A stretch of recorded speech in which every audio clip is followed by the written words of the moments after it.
Hello, happy Tuesday. Welcome back to another episode of The Practice. This show is an unrehearsed look into my creative process.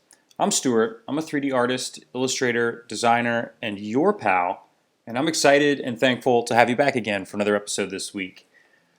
Episode 178, and the question of the week today is, do you find yourself overusing a certain color or color range, perhaps?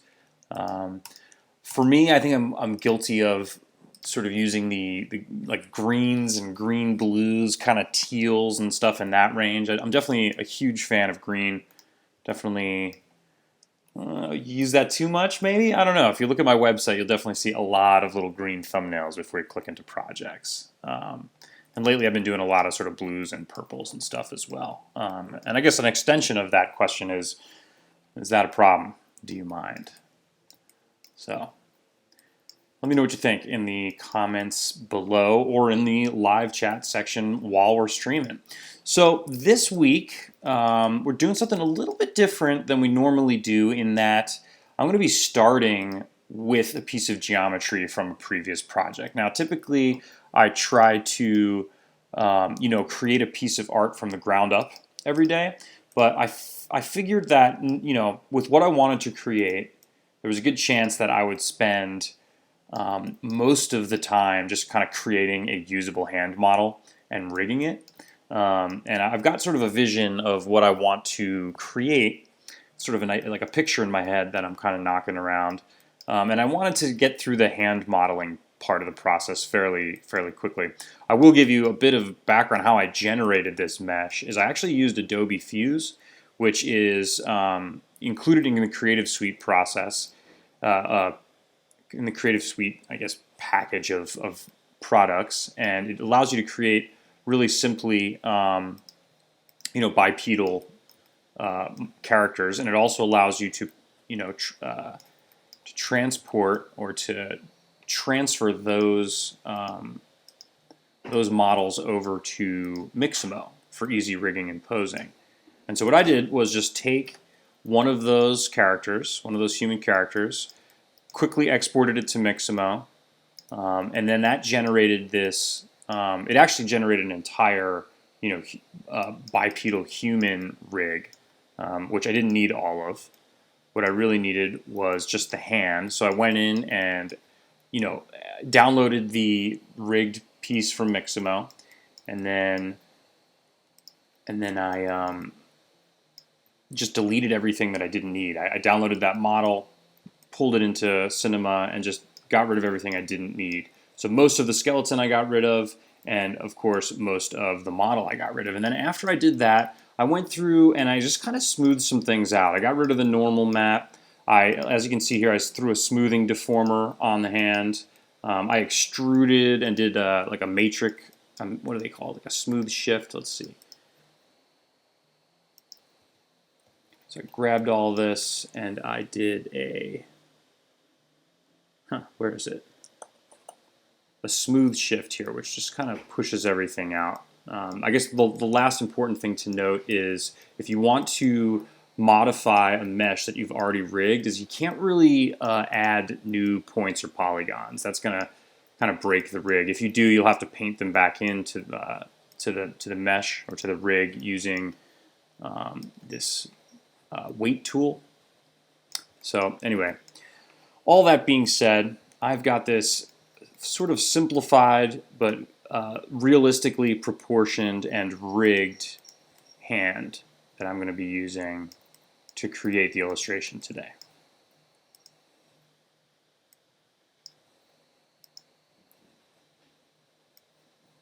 It doesn't look like we have anyone in the chat at the moment. That could be the reality, or that could be a glitch with this client. I just downloaded a new version today, and sometimes it is a little buggy. So let me know if you're there.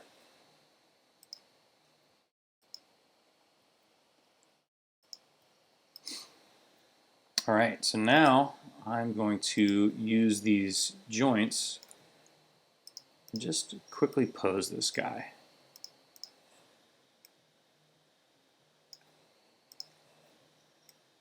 We'll try and get sort of an interesting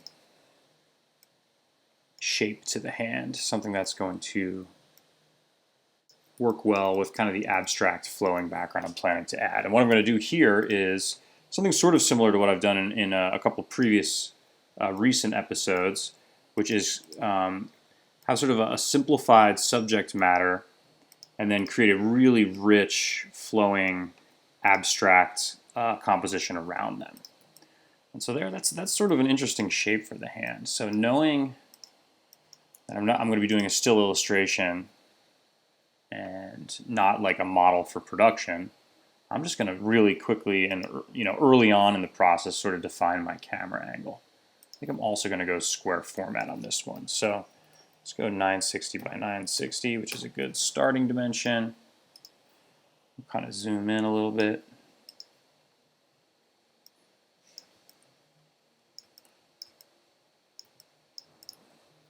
All right, I'm also going to turn the joints off. I just don't feel like looking at those at the moment.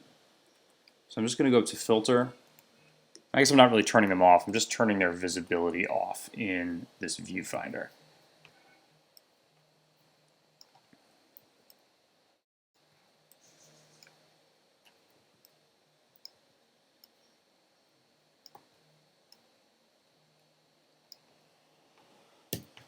Right, so now we can start having a little bit of fun kind of creating these sort of abstract shapes. Let's see.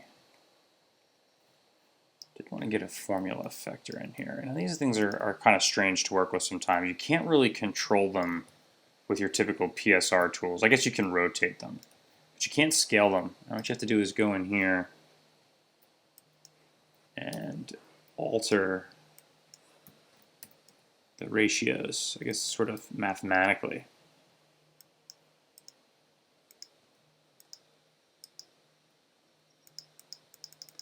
Just kind of strange. Actually, you know what? That's too much. I'm gonna. The other thing is, I'll show you why I changed my mind. Because when I expand this thing, you're gonna see like a whole lot of geometry that we don't actually need. So what I'm gonna do is do that a little bit of a simpler way, in a way that's gonna be a little bit easier to control. Just gonna go into this front view and just let's do this actually. We'll subdivide that, and then we'll subdivide it again, and then subdivide it again, and let's do one more for good measure. Then I'm just going to select every other point.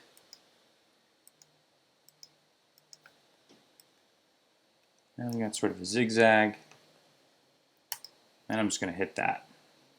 It's soft interpolation. Now these are items that I've added to this menu to the left here.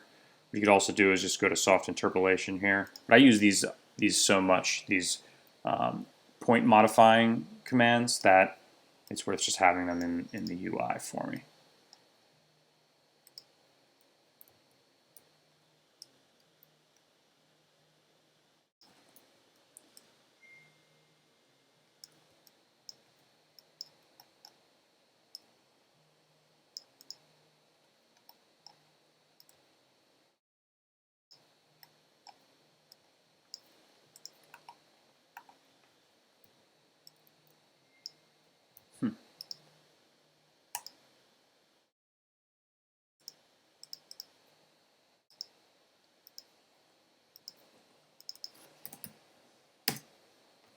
Oh, very big.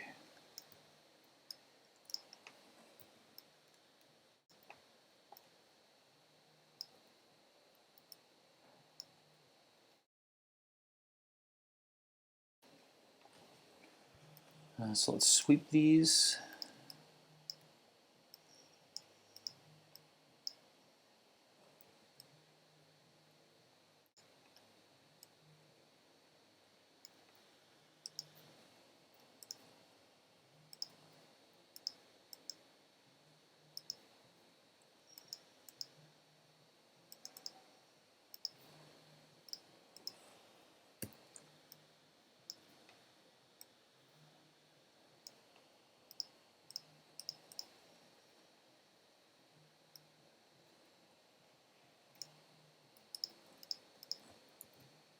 Now that was a little bit too regular and sort of linear of a zigzag. I know zigzag isn't quite linear by its nature. What I wanted to do is give these squiggles a little bit more of an arc as well. I'm just going to use a formula effector to do that.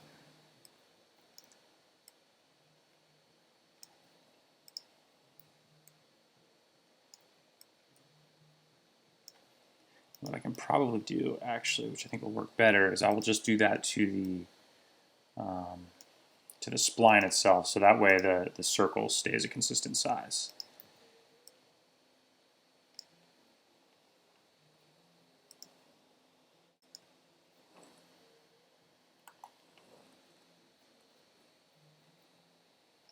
What's up, Nahav? Thanks for tuning in. Today I'm going to be doing an illustration of a hand with an abstract, colorful, flowing background that interacts with it. It's similar to some of the pieces I've been doing recently, although those had sort of animal characters in the background.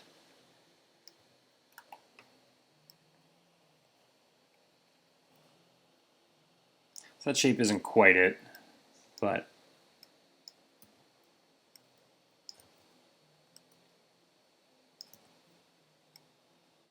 I'm going to leave it for now.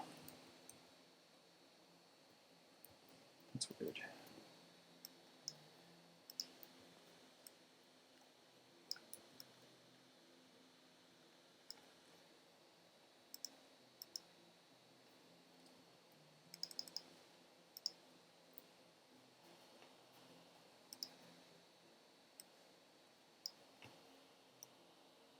Let's get into some sculpting too. I think I want to break up some of these shapes.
Yeah, thanks for the suggestions. Probably not going to add some text, unfortunately.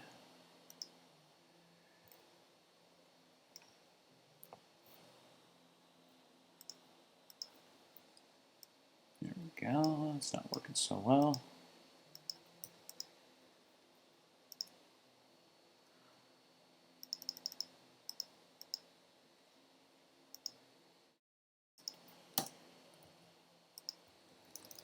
This is really behaving strangely.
Hey, it's just seeing your question there, Keanu. Tips on modeling hands. Man, start simple, start low poly.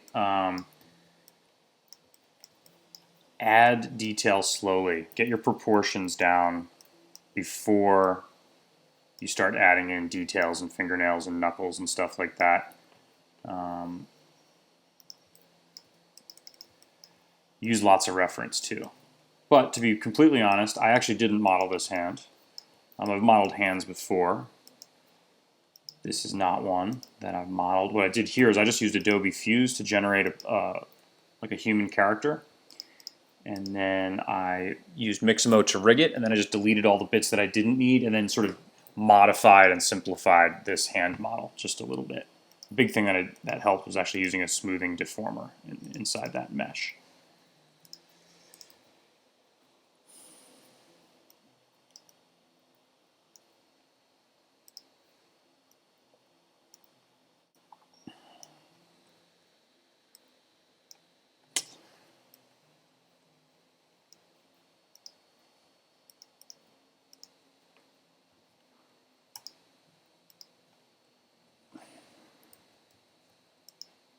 Now this is at this hand model. It's kind of a small scale, and a lot of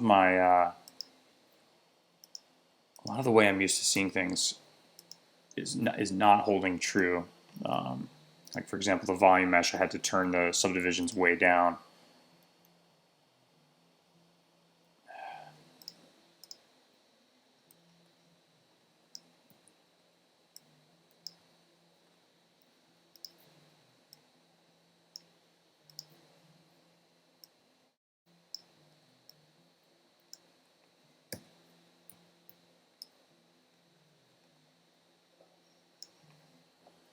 Man, I hate to do it, but I'm just going to start over again on that piece. It looks terrible.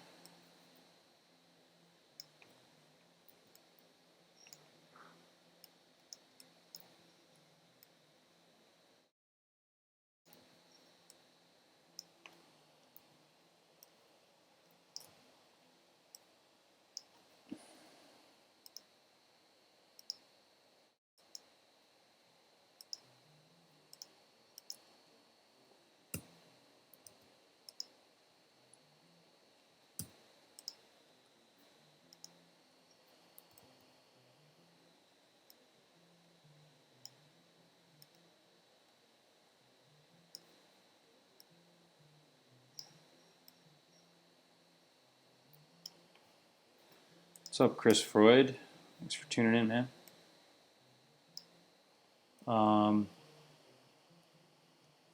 Yeah, I mean, I use it a fair amount. It's been a pretty useful addition to the toolkit, that's for sure.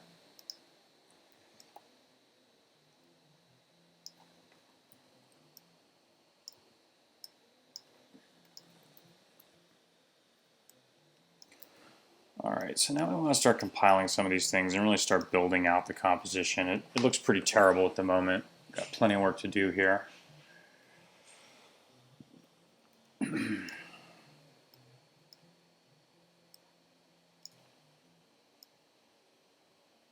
We'll get there though. It's all part of the process.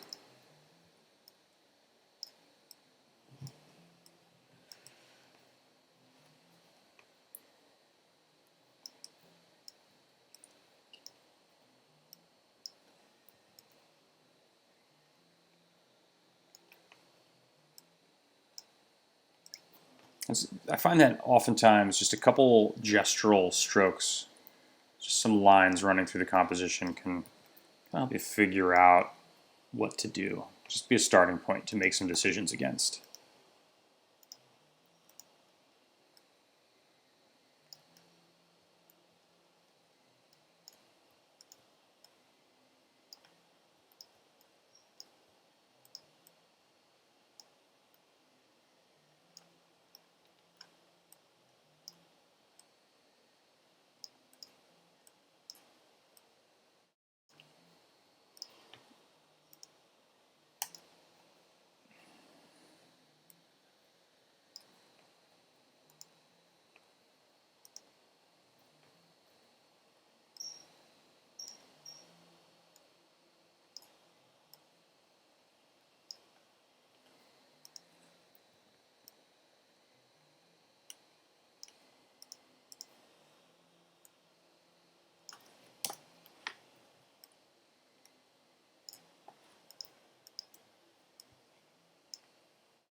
I'm thinking as opposed to previous weeks, I might use a little bit of maybe soft focus, a little bit of like blurring depth of field with this guy. I think it might be nice as we're building some of those abstract shapes.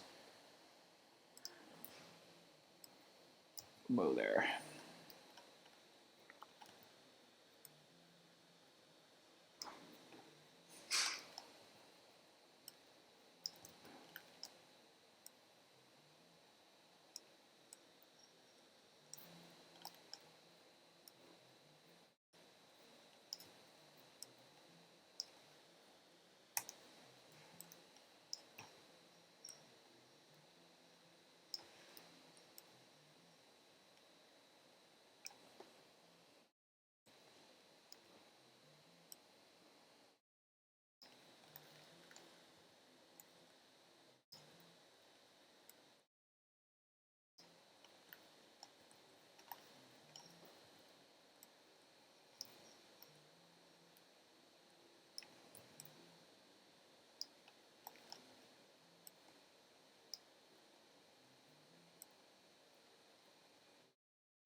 thinks you have. Still plenty to do to start.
Add a little lighting just to sort of see what we're dealing with here a bit.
And really, a lot of this is just going to be about careful positioning and tweaking and pushing and pulling and seeing where things land and seeing if we like them there or if we need to tweak them.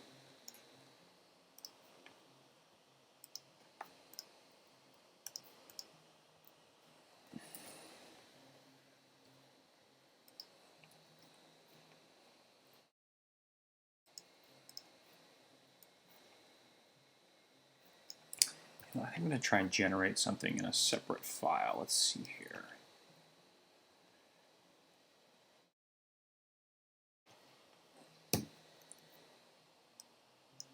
actually, let's make this like casa. Let's expand it.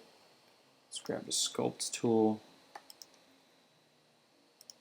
Just kind of beat it up a little bit just so it's not exactly spherical.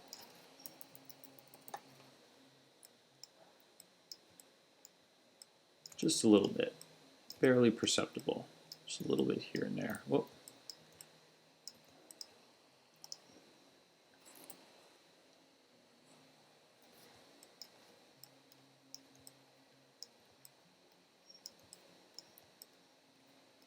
All right.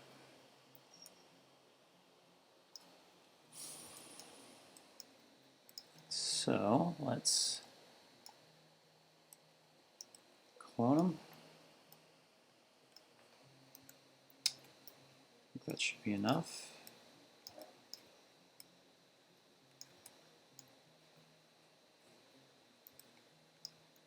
Actually, let's give them a little bit more space from each other.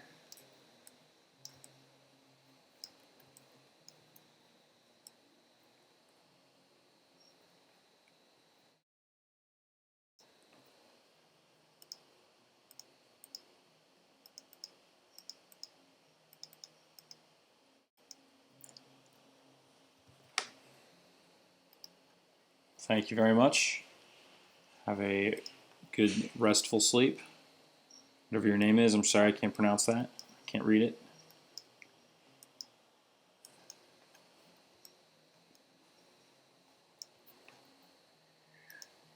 Alright. Well, let's add a compositing, no, sorry, not a compositing tag. It's like force of habit. I always add compositing tags. What we're going to do is go to, where are they? Simulation tags, rigid body, there we go. We're going to say apply tag to children, shape, moving mesh, dynamics. Well, let's see. Cool. Now, force. And turn this up.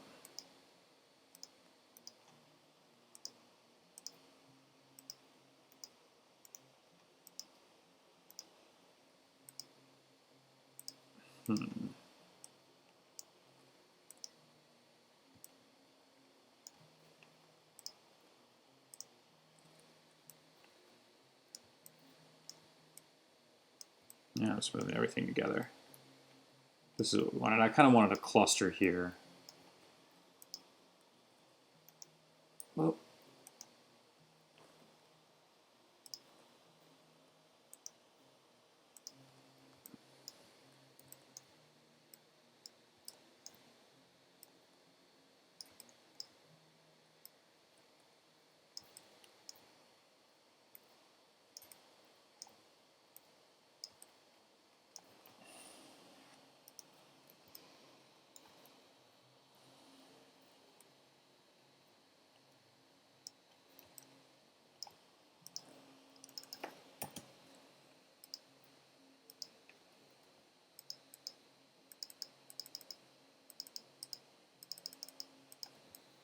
I'm using a plane effector to alter the scale, and I'm going to use, a spherical field.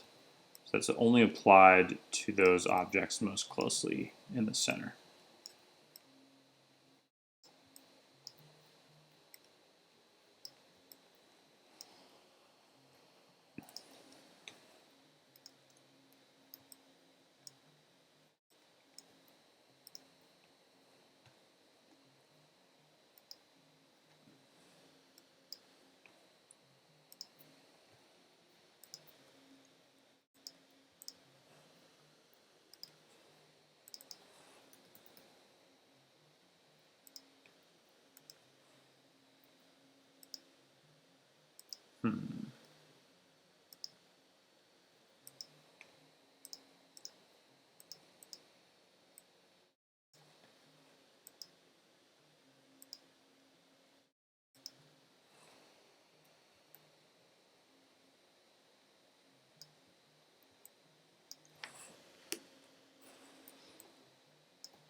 Hmm.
It's weird that I'm getting these intersections. It's really not what I want.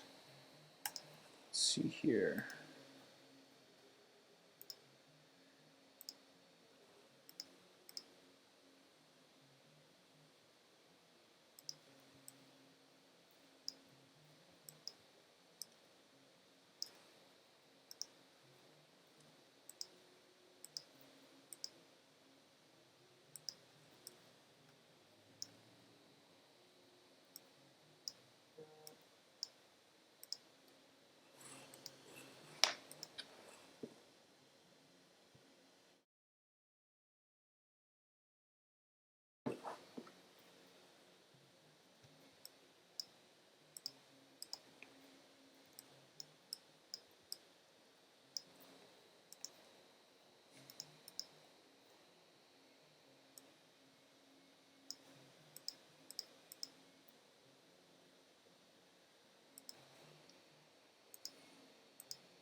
Hmm.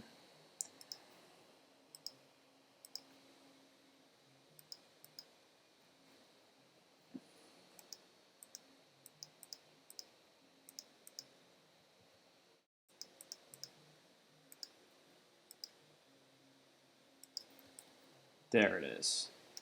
That is, well, approximately what I wanted. We can modify it a little bit more if we need. So let's say current state to object, and that's the reason I made this. Well, did not work. Oh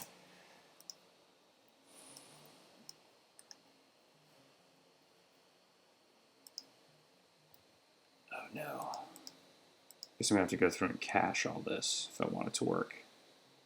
If I want it to freeze just like this. Oh, there's got to be a better way. I wonder if I can. Nope. Or did that work? There it goes. How can I go like that? I cannot.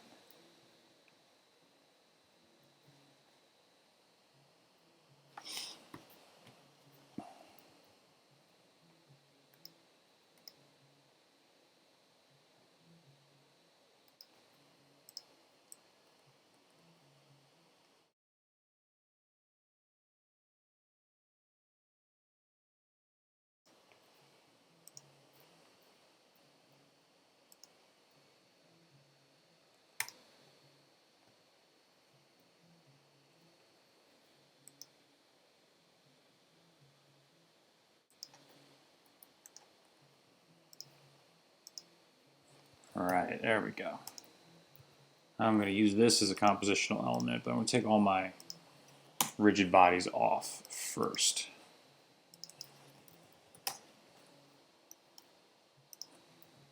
And of course, scale these way down because they're far too large.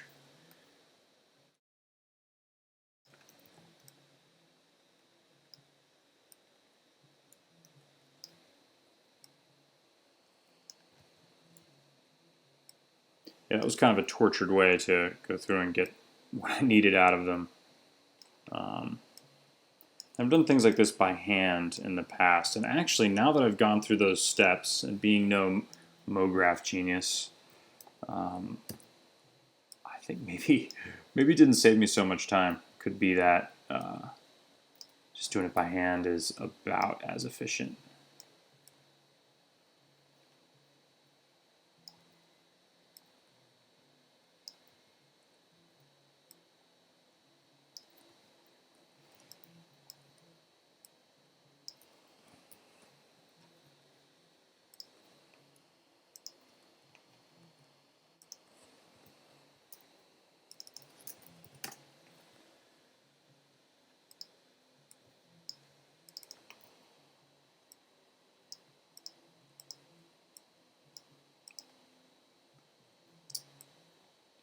Wrong channel.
Now eventually we're going to go in and add some GI, and I'll probably add some subsurface scattering to some of these textures and really kind of juice it up. But for now, I kind of want to focus on more of the compositional elements as per usual.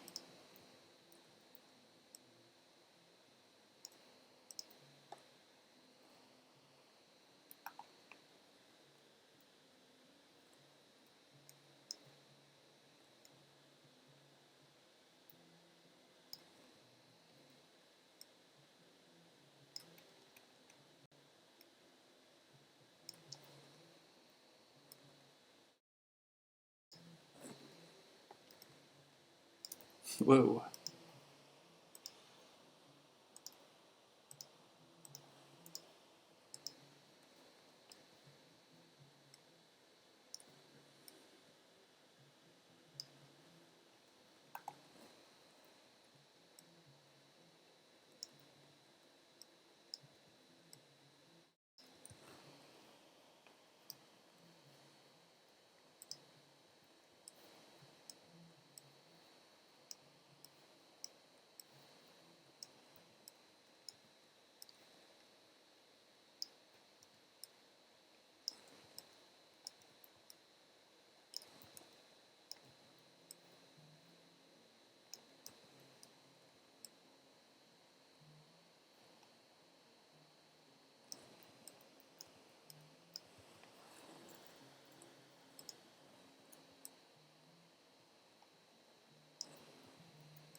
what?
Yeah, it's kind of satisfying. Just moving it around through that formula effector. Ooh, I like it.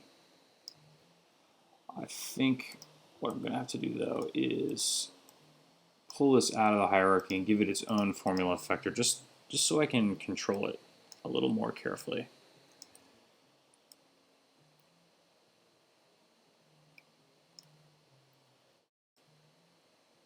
Just want to give it a little bit more wiggle.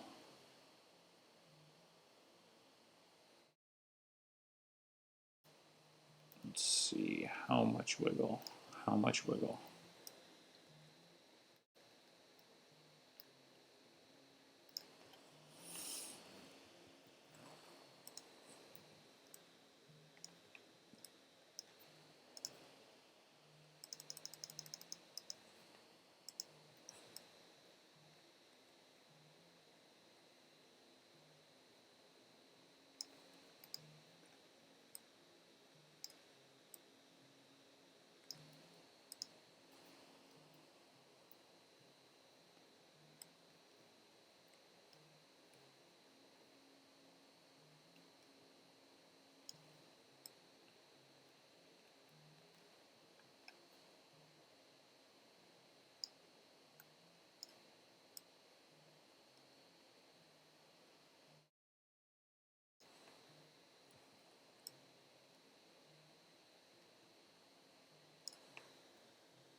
Hey Giles, I did not actually model this hand. This I pulled. I mean, I've modified it and tailored it to suit my needs. I generated it using Adobe Fuse, which just makes character models. And then I brought it over to Mixamo to rig it. And then I deleted everything that I didn't need. You know, the most of the character really outside of this area beyond sort of the elbow. And then most of the skeleton that it generates. And just use that. And then I did take the mesh and simplify it a little bit and smooth it out a little bit and put a smooth deformer on it and sort of, like I said, tailored it to suit my needs. But no, typically speaking, or generally speaking, I used someone else's. You know, I don't necessarily. I mean, I think it's good to have modeling skills. I think that's super useful. But I don't necessarily think you need to model every single thing to, I don't know, create good work in 3D. There are a lot of assets available out there online if you know where to look. And there's lots of tools that help you generate, you know, the types of things you need. Like if I built, you know, if I made landscapes using World Builder, that wouldn't necessarily be an issue. Yeah, Adobe Fuse. It's not a commonly used one. Use the Fuse. Yeah, it's funny, right? They just keep coming up with new Creative Suite pieces. Pieces of the Creative Suite, I should say.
All right.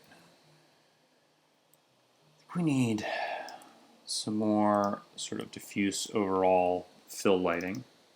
I'm going to add a sky object. I'm going to create a new material. This old gem. Just going to throw a gradient on there.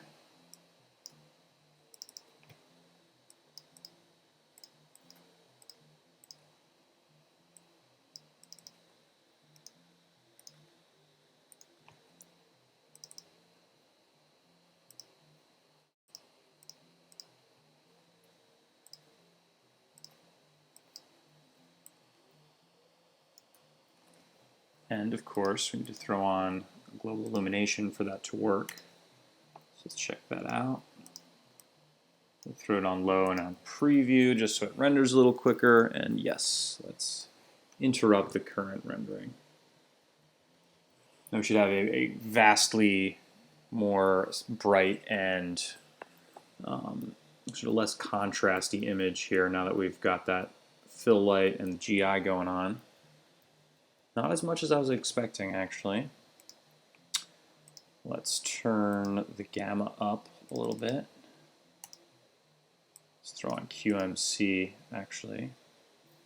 Probably has something to do with it. I guess we can go a little brighter on our sky material.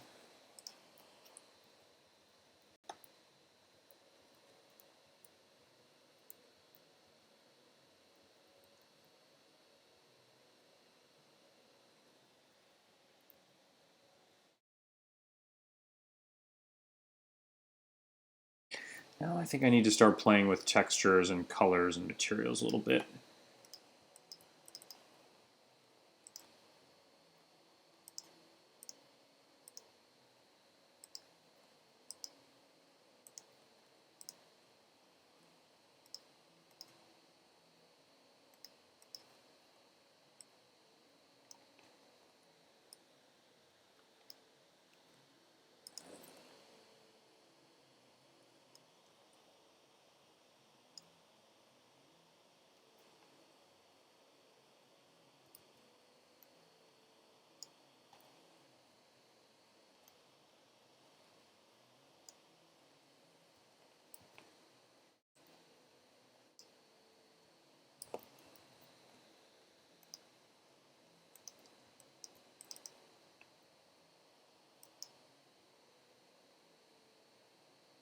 Whoops.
And knowing that these models are pretty small, my scale in this scene is pretty small, I'm going to turn this path length way down on subsurface scattering. That's basically, I think, my understanding is that's how deep, look at this, I've never played with this before. That's basically how deep the light will penetrate the object. And it looks like you can have different settings for each RGB channel, which is pretty sweet. And that's definitely going to add to my render time. So I'm adding it slowly at first. I think I'm eventually going to add it to more of the textures as we go through, but I'm just going to start with the hand.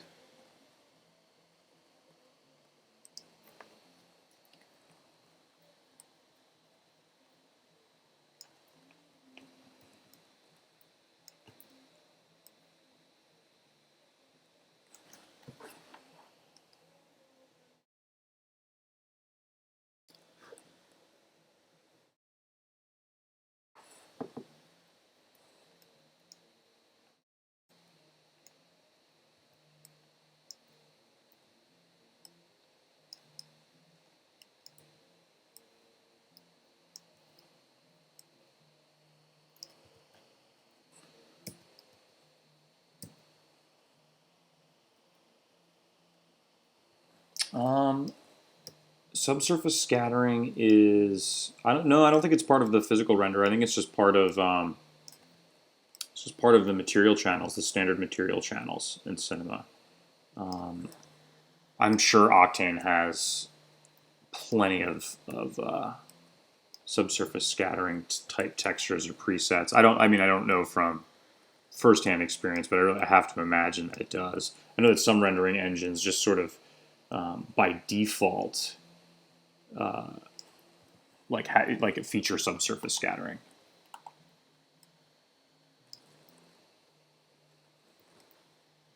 So that, I mean, and that kind of thing can really add to the realism of a material, which can be nice depending on what you're after.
Whoops.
What I'm doing here is using some objects that are actually out of frame,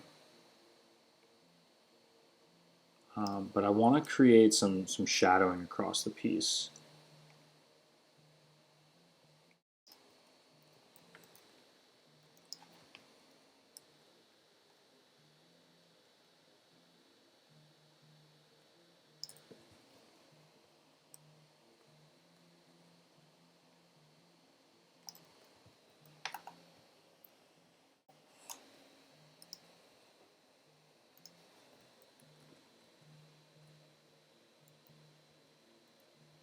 And you can see, let's take a look at what subsurface scattering's done for the piece.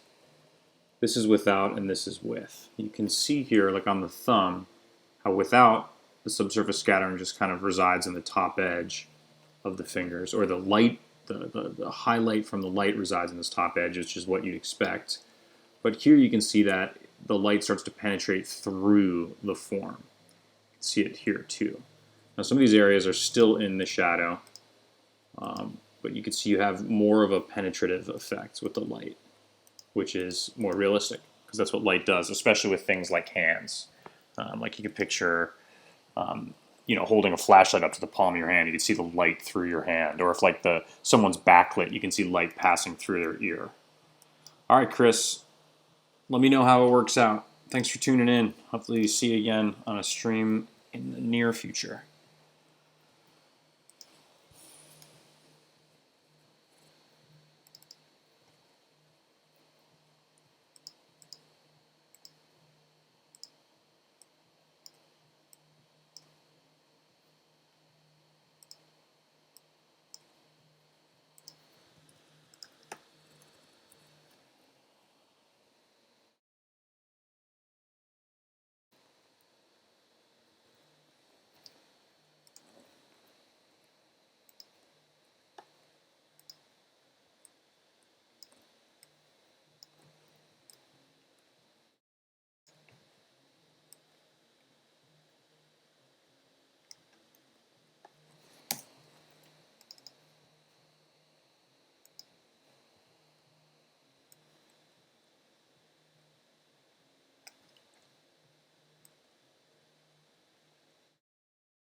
Good old squiggly line. How I enjoy you.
Hello, Masood. Thanks for tuning in.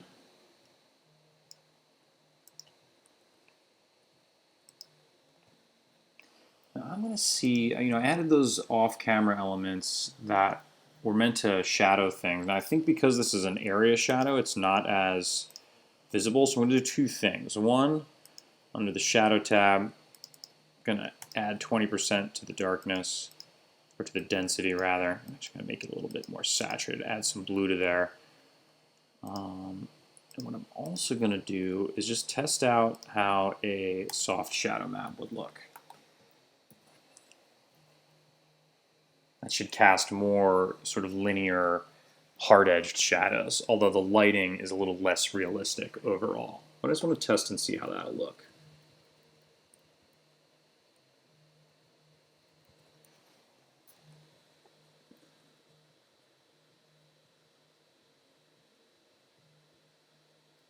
Now right out of the gate I can see sort of the effect that it's having on the way the light's penetrating this hand. It definitely affects subsurface scattering.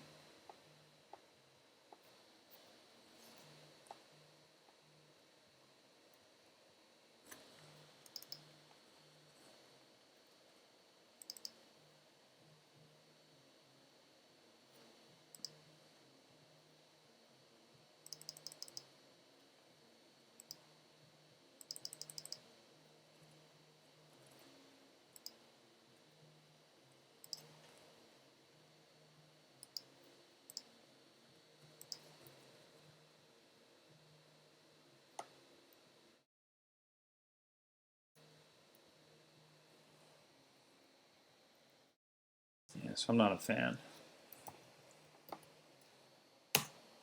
Whoops, I should turn that off since I'm not a fan. Area, and let's go to 130 in that shadow.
So thanks for the question, Masood. Masood, to be honest, I've never really done dailies. Um, Weeklies are as much as I've really participated. Um, but since I've been doing weeklies for about 178 weeks straight, I'll say this: my only tips are just do it. It sounds like a Nike ad, but yeah, like no excuses. You just gotta set the time up in your schedule every week or every day, depending on your cadence, and just find a way to get it done. No excuses, even if you don't feel like it. Like you have to just sort of put your personal feelings aside, and you also have to resign to the fact that at some point in the future you will get into a situation where it's really really difficult to make it happen. Like there's days where you don't feel like it, Then a level up from that, there will be days when it's like difficult to fit into your schedule, and you might just need to work late or get up super early or put some other work off to prioritize your dailies or your weeklies or however often you want to do them. And then there might come times when you simply can't. Maybe there's who knows, like a family emergency that pulls you away or something like that. You never know what's going to pop up. So you have to prioritize it. If it's something you care about, you just have to make sure it gets done.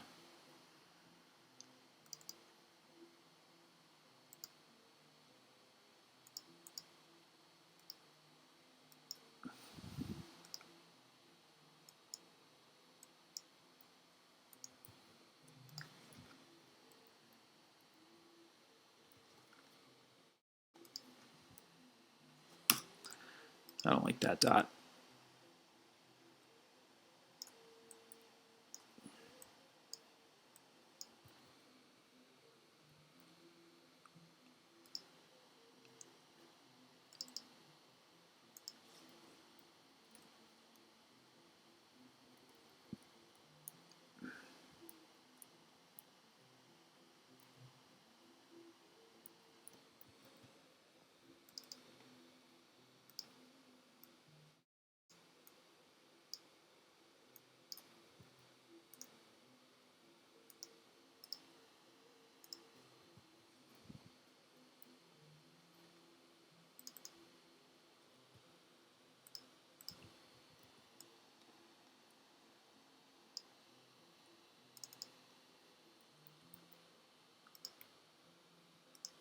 You're welcome. Good luck. Definitely let me know if you start one. I would say another thing that might be useful is to maybe come up with a theme or like parameters. Like, are you going to do a daily 3D rendering? Are you going to do a daily pencil sketch? Maybe it doesn't matter what the medium is. Maybe you just want to do something that, I don't know, who knows? Maybe you'll draw an animal or paint an animal or render an animal every day, or maybe you're super into cars and you'll do like a racing theme or something like that. There's a lot of different ways to approach it, but sometimes creating like constraints or parameters for yourself to stick to allows, I don't know, it eliminates some of the decision-making process that needs to happen. And sometimes you can get in your own head and not be quite sure what you want to make. And having some of the decisions already made for you can actually help you just get started.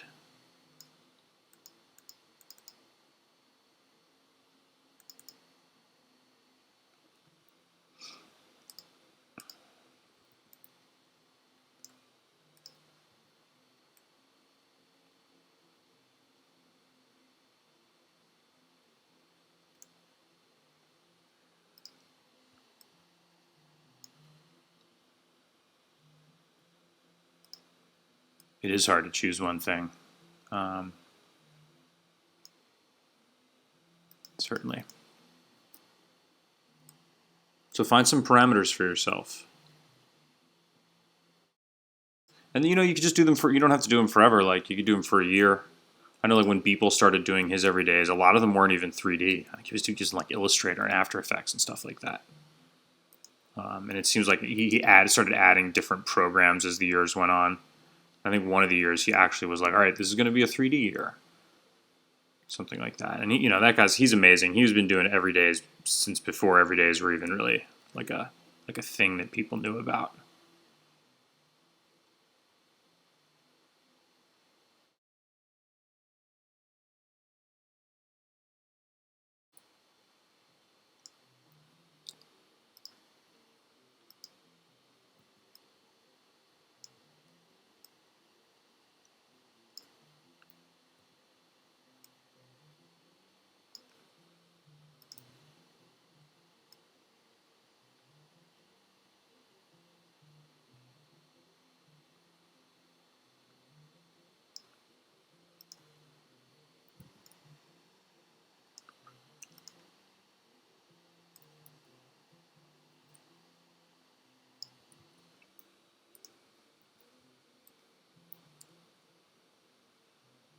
Whoa there, partner.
He certainly is.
I'm wondering if maybe these rings are a bit too much.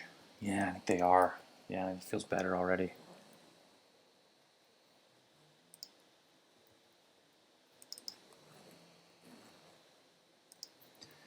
Another thing I might want to try is a little bit of depth of field. I haven't tried that with these abstract backgrounds yet, but I think it might work. All right, let's try this. Details. Depth of field rear blur, which is what I want. And my scene scale is really small, so this is going to be strange.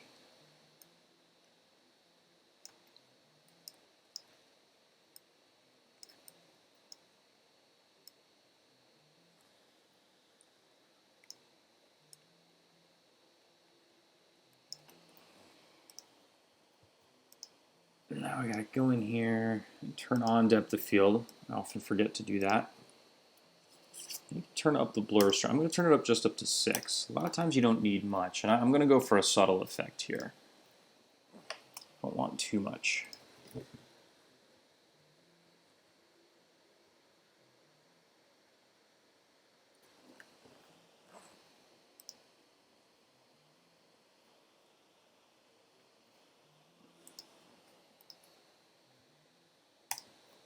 I'd also want to smooth this dude out a little bit.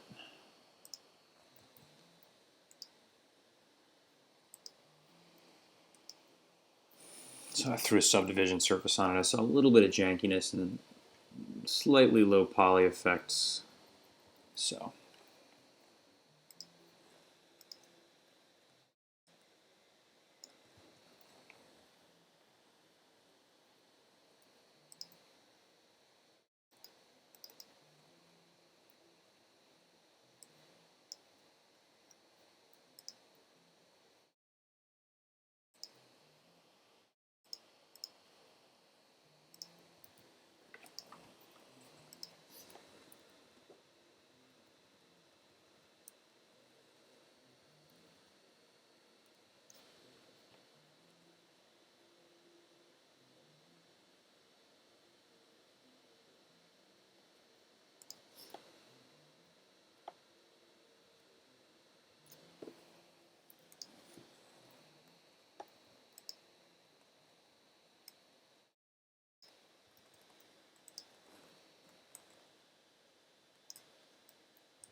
Yeah, it is starting to. I think adding to the contrast between the two might be a nice suggestion, actually.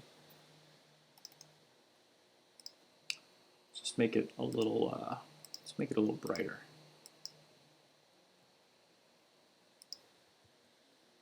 What I might also do is render them out with an alpha channel, so I can grab this guy and just really adjust in Photoshop.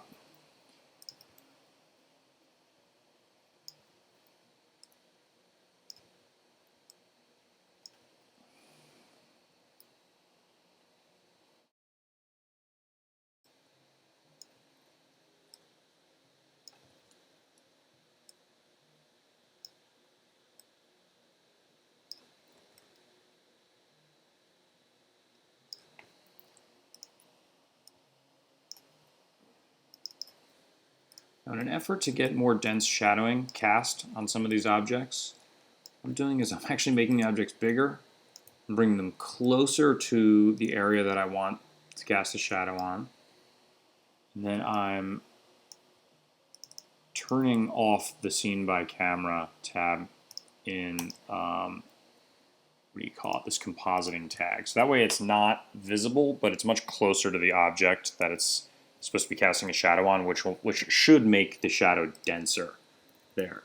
So now we're going to test that as well as the depth of field in this upcoming rendering. And then I think we're going to be fairly close to where we want to be. I'm also planning on retouching this in Photoshop. In the last handful of episodes, I've had a lot of fun, and I think we've had pretty good success in adding additional hand-drawn abstract elements to blend into the background. So I'm going to try that again. Now you can see that we're definitely having more of an effect with the shadowing here.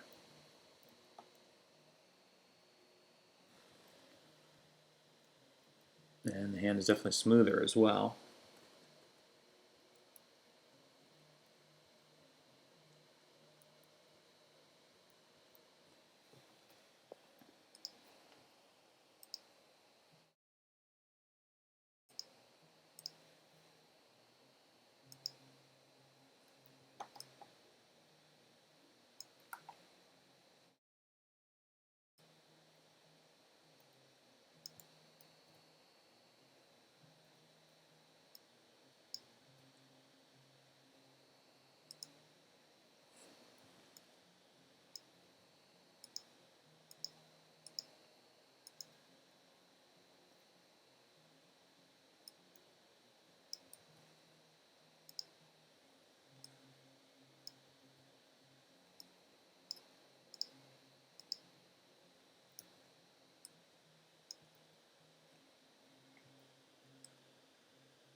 That's a bit too much.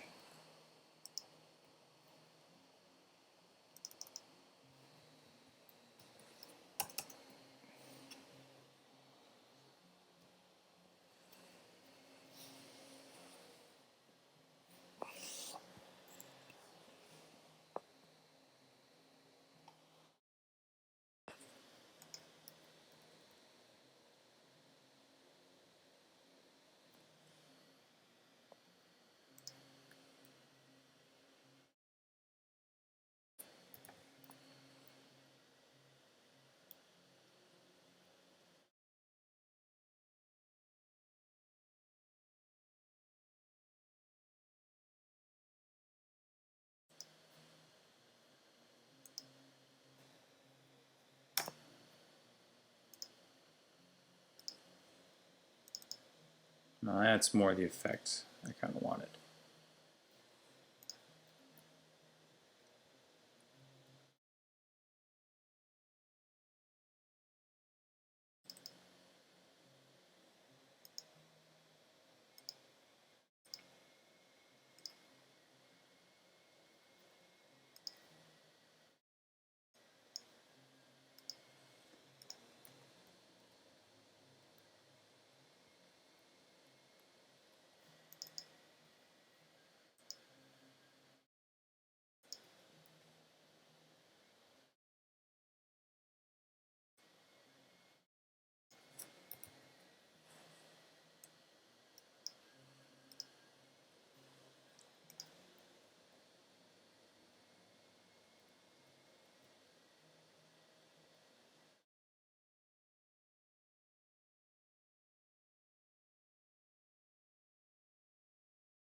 Yeah, thanks for the tip, Masood.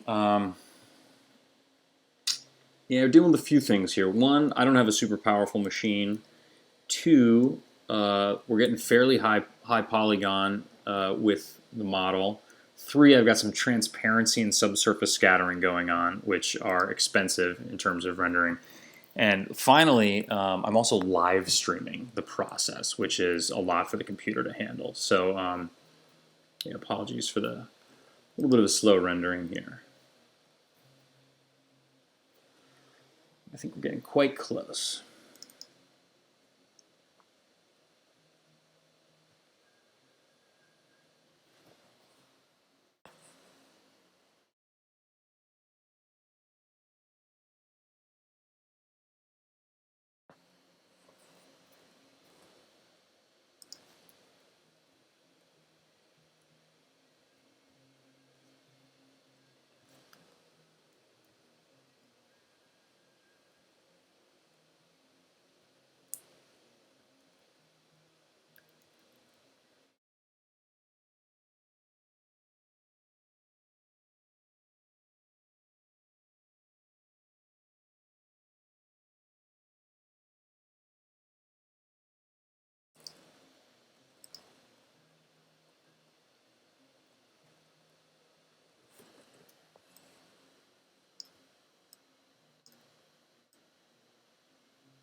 And there you can see a little bit of that depth of field, which I think is working nicely.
Yeah, I mean, motion graphics typically take a lot of effort. That sounds like a really big bite to try and take every single day, to be honest.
Well, it's a big question. It's not something I can necessarily answer for you. I mean, you have to figure out whether or not you want to continue or not. You can send them to me. I probably won't pull them up just now.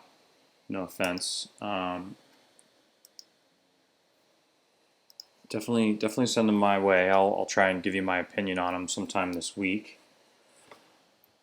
But whether or not you should continue is totally up to you. I mean, you've only done two, so you haven't really, felt the full effect. I would say that if you're questioning yourself after two, maybe you already have your answer. But I would also say that you shouldn't be discouraged after only making two because most of the time that you'll have for improvement is still ahead of you. You've only just begun.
All right, getting there. All right, we're just about ready. So in preparation, what I'm going to do, make this a little larger. Let's call it 1080 by 1080. I'd go a little larger if I was going to do, well, if I wasn't live streaming the process, I'd probably go larger. Then what I'm also going to do is on the background, I'm going to add a compositing tag. And I'm going to call a matte object. And that's going to allow me, it's also, make sure we have our alpha channel turned on. And what that's going to do is I'm going to do two separate passes. The first is going to be an isolation of just the hand. So that way, actually, why don't I do that second? I'm going to do one full rendering. Then I'm going to do the second rendering with this matte object option turned on for the background. And that's going to just basically turn this all into an alpha channel. That will allow me to have the hand isolated on its own, which will make it just a little bit easier to do some of the stuff I'm planning to do in Photoshop. Just give me a nice clean alpha channel around that. That way I can ensure we've got enough contrast between the background and I can adjust the color range on them separately. Thank you, sir. Machine Citizen, what is happening? Yeah, he's like reaching up from the depths and there's all this algae and goop pulling him down. It's also like he's wearing a white surgical glove.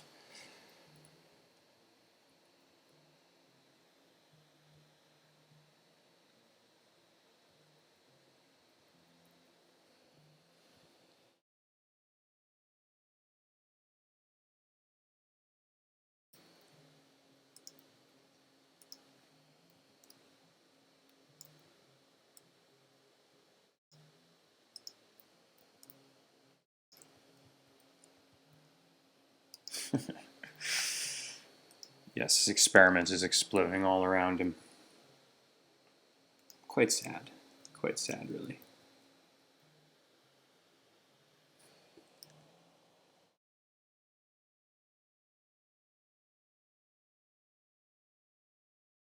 Cool, cool, cool.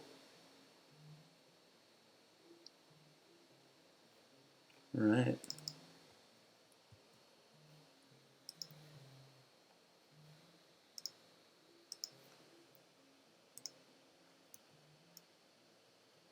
Couple little last minute tweaks.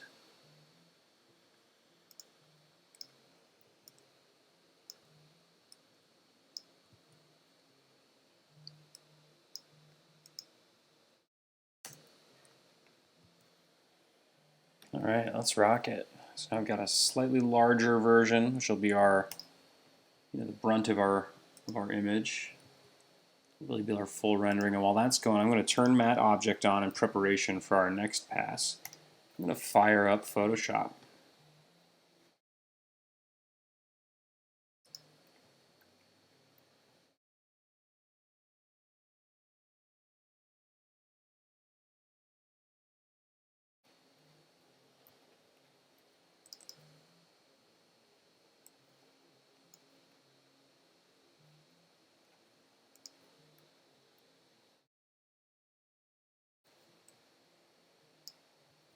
All right, enjoy that for a moment. I'll be right back.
What graphic card? What's up, Nathan? What graphic card does the Mac uses? To be honest, I'm not even sure. I'd pull up my about, but I worry that there's information I don't necessarily want to share on this live stream in that. I think it's NVIDIA. I think it's an NVIDIA of some variety. I'm not positive. Also going to get my Wacom tablets set up while this is finishing up.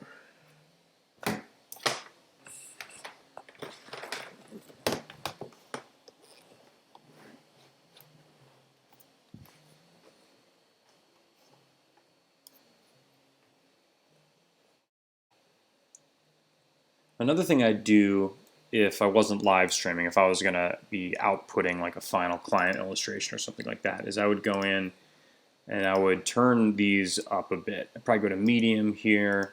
I'd definitely get off a preview here. I might even throw on anti-aliasing, and I'd turn some of those other settings up.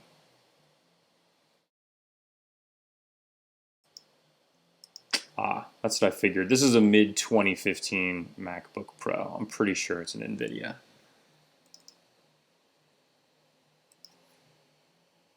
Thank you.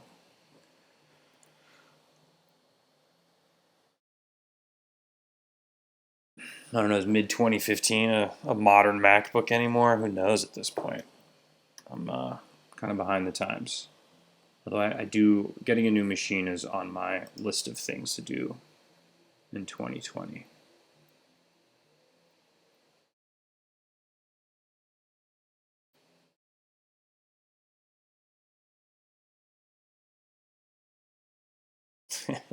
It really is.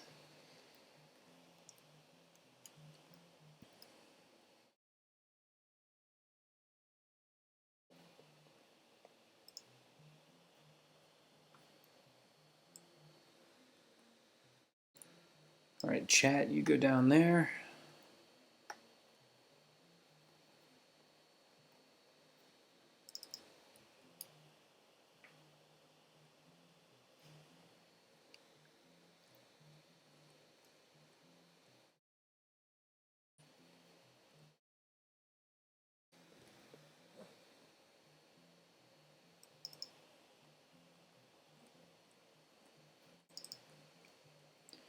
And maybe I shouldn't have used so much transparency on a live stream. It's taking forever to render. But you guys are so patient, and I appreciate that. When I get that new computer, it will be a big upgrade to the show.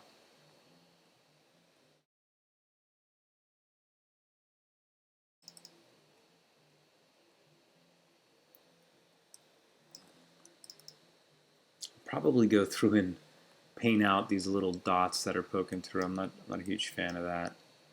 Same here. I'm not sure how I'm feeling about some of these little things. With compositions like this, you could go through and just tweak the placement and size of things like indefinitely almost.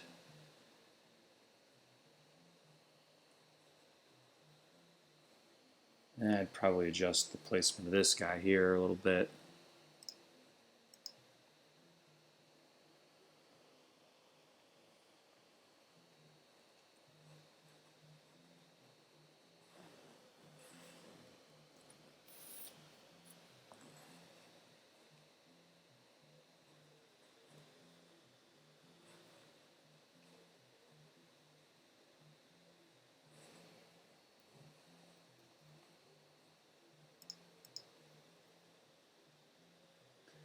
All right, wait for that depth of field pass, and there we go. I'm going to hit render on the next dude, and you'll see that all of the background is blacked out, and that'll be an alpha channel that I can use to isolate the hand. So let's save this with our without our alpha channel first, and then it'll be much faster. Let's open them up in Photoshop first. We'll close that.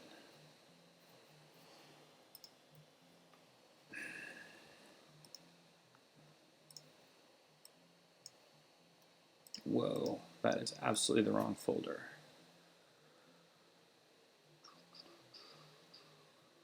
Let's see, practice, that's the folder. Yep.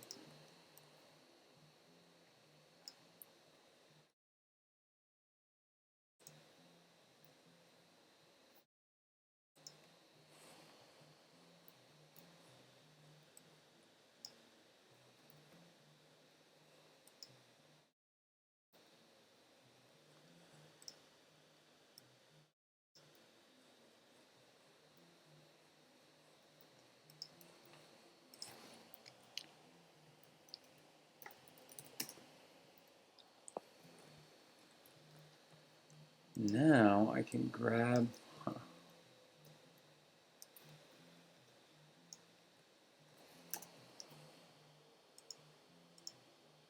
that's very strange.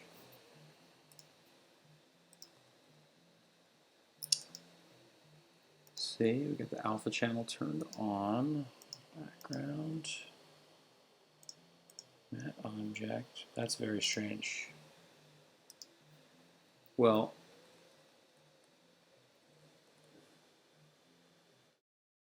there you go, an AMD R9. Cool. Maybe that's why I'm so slow. What I can do here actually is, since we've got a flat black, I think the reason that this may not have worked is because I've got other compositing tags inside of this group, possibly. In any case, I can just go like this.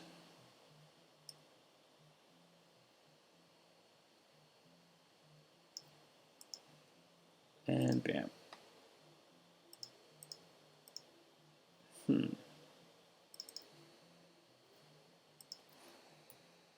we go.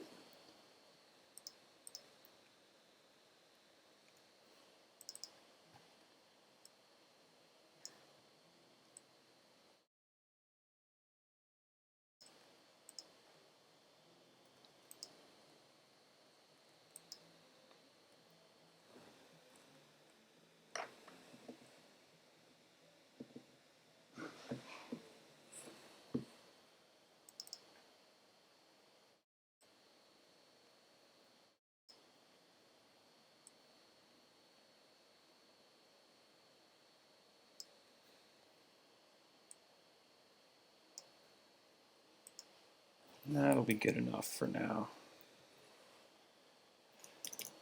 All right, and you'll see what that allows us to do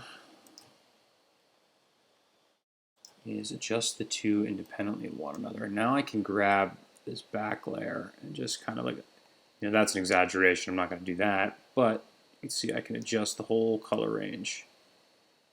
Actually, I kind of dig that.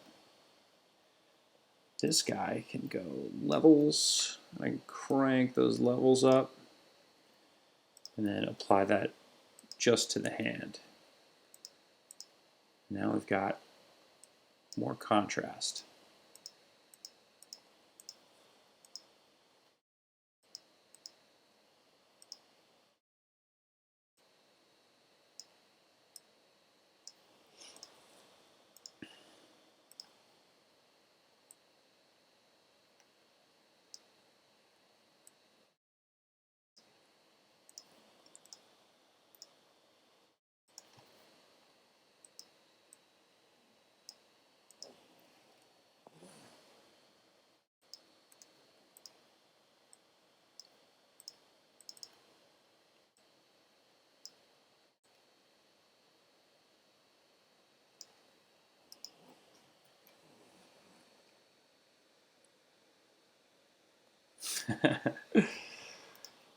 Yep. Unfortunately, you can't layer mask in Cinema. But you sort of can with the compositing tag. It's a similar idea, I suppose. All right, I'm going to try something here. Let's filter, blur. God, let's blur this guy. Let's create another layer. It's a bit blurry. And we'll add just a bit of noise to it.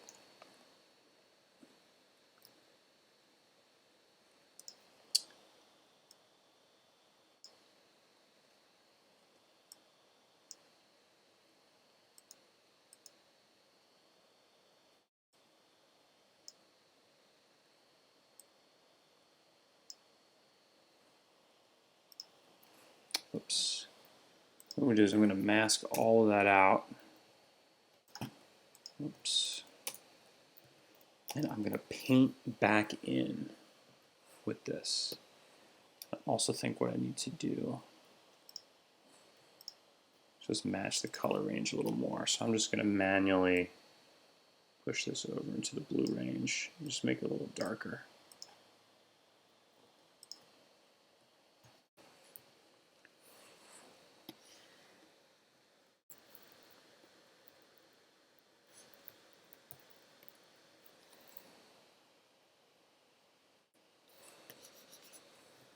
Here we go.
Well, why, thank you. Yeah, and I think that's about creating contrast between the different sizes of the shapes. People tend to think of contrast as a color phenomena, and it often is. But you can have contrast in all kinds of things: scale, texture, saturation, you name it.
It does look that way, but I have some opacity jitter set up, which means that there's a little bit of variation in the opacity, and there's also opacity is linked to the pressure that I'm applying to the brush. So the harder I press, the darker the line will get. And I've got the opacity turned down a little bit, so it does have like a translucent effect.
You can, yeah, there's a whole range of options.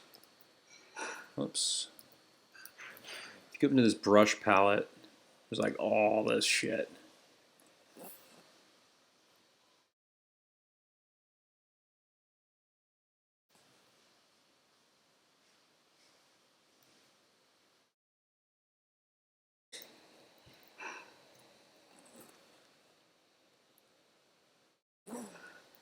I have to be careful not to overdo these little yellow lines. They're fun.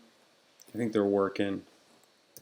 But you can, you know, too much of a good thing is a real phenomena.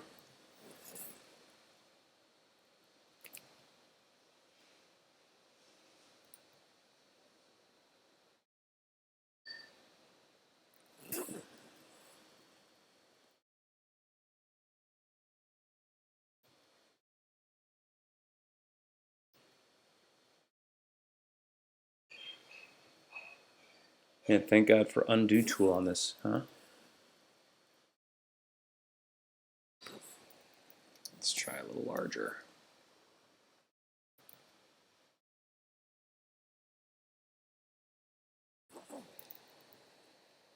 Yeah.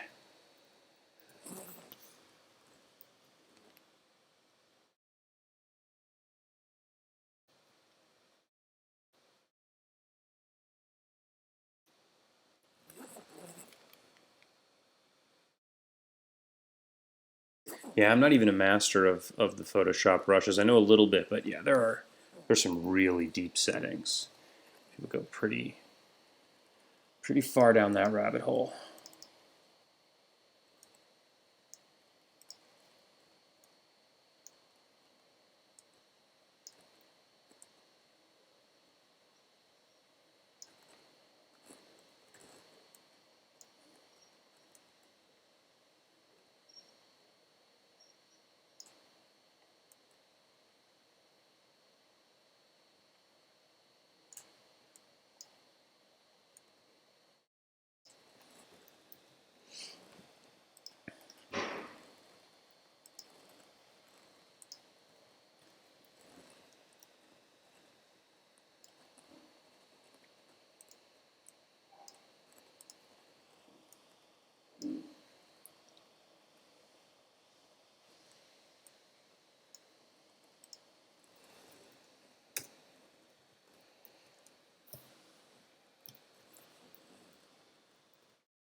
Now, I'm trying not to overdo it here. Sometimes that's tricky.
All right.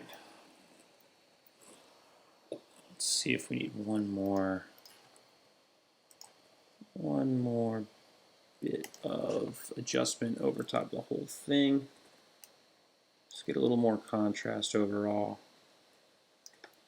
Yeah, and I'm feeling pretty good about that. It's crazy how far, I'm just going to turn all the adjustment layers off. So you can see this is what we created in Cinema, and we really, we got the composition put together for the most part. And you can see retouching and color correcting and a little bit of additional drawing on top can make a huge difference, can really change the overall feel of a piece. And I'm pleased with how far it's come in the last few minutes here in Photoshop. So that's another thing I'd say is throughout the creative process, it can be really useful to get away from the 3D application for a little while and kind of play with things and push things around in Photoshop in a way that Cinema doesn't allow you to, especially with color. I find that Cinema can be like adjusting materials and then waiting for the re-rendering. That can be really a pain in the butt. You can also do things like add grain. You can see like this noisy texture we've added in selective areas. It goes a long way, especially in sort of these shadows, the way that the noise kind of falls off a little bit. Some additional blurry effects, controlling the color a little more tightly. All of that more easily accomplished in Photoshop than in Cinema. And so I think I'm just about ready to call this a finished piece. Actually noticing one last little thing I want to adjust. When I say finished piece, I mean finished piece for the practice. If this was something I was going to print and get framed, or if this was something I was going to present to a client, I would certainly take it a little bit further. But I like to stay around the 2-hour mark when I'm creating episodes of the practice. So in any case, if you want to keep up with me and the work that I'm doing, hit me up at DLGNCE on Instagram and other social medias. The website can be found at diligence.studio, where you can see my, the collection of my body of work to date, my strongest pieces, and of course my email address is there, and of course the comment section is always open. Please don't hesitate to drop your thoughts or additional questions about the process below, or to reach out via email to share what you're working on.